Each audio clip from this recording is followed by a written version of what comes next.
एक समय की बात है।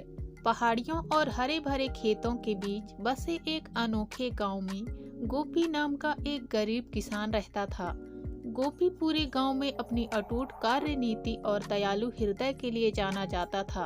वह अपनी पत्नी सरिता और अपने 3 बच्चों सुरेश, नरेश और छोटी लवली के साथ एक साधारण झोपड़ी में रहता था। अपने सीमित संसाधनों के बावजूद वे एक खुश और संतुष्ट परिवार थे। गोपी के पास जमीन का एक छोटा सा टुकड़ा था जिस पर वह अथक परिश्रम करता था। उनके दिन सूर्योदय से पहले शुरू होते थे और सूर्य डूबने के काफी देर बाद समाप्त होते थे। उन्होंने दृढ़ संकल्प के साथ जमीन पर काम किया जो कभी नहीं डिगा। हालांकि उनकी कड़ी मेहनत के बावजूद उनके खेत में बमुश्किल ही इतनी उपज होती थी कि वे अपने परिवार का भरण पोषण कर सके और धनी जमींदार का कर्ज चुका सके। एक शाम जब गोपी अपने बरामदे में बैठा तारों को देख रहा था, उसने आकाश से फुसफुसाया, ओह, मैं अपने जीवन में सिर्फ एक बार भरपूर फसल की कामना करता हूँ। इससे मेरे कंधों से बोझ उतरेगा और मेरे परिवार में खुशियाँ आएगी। गोपी के शब्द हवा के झोंके से उड़ गए, लेकिन उसे क्या पता था कि वे गांव से गुजर रहे एक रहस्यमय यात्री के कानों तक पहुंच गए हैं।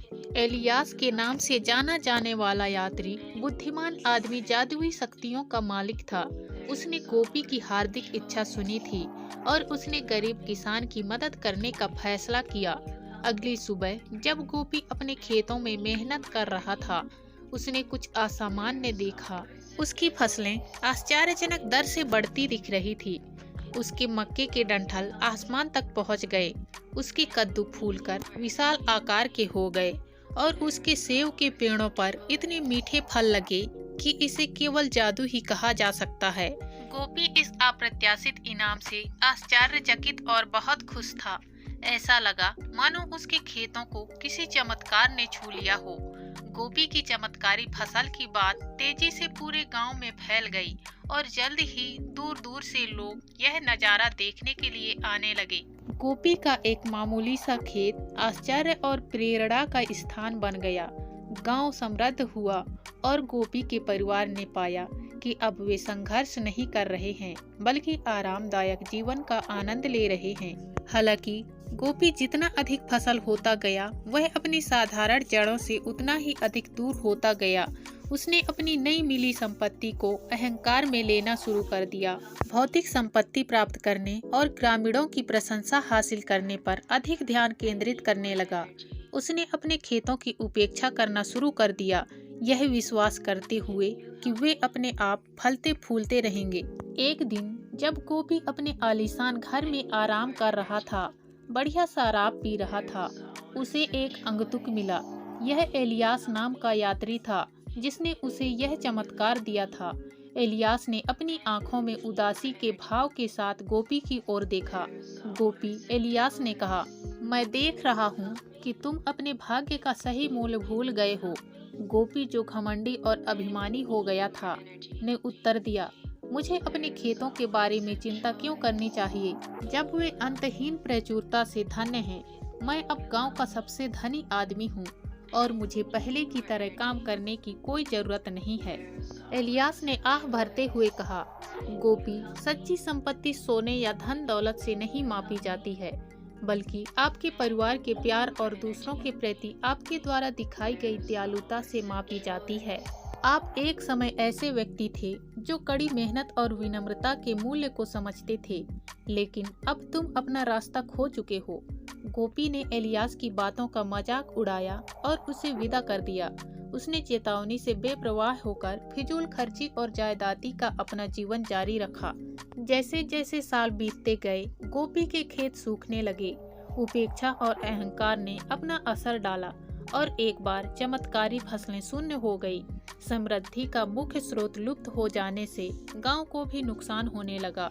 गोपी का परिवार, जो कभी संतुष्ट और घनिष्ठ था, अब लालच और नाराजगी से विभाजित हो गया था।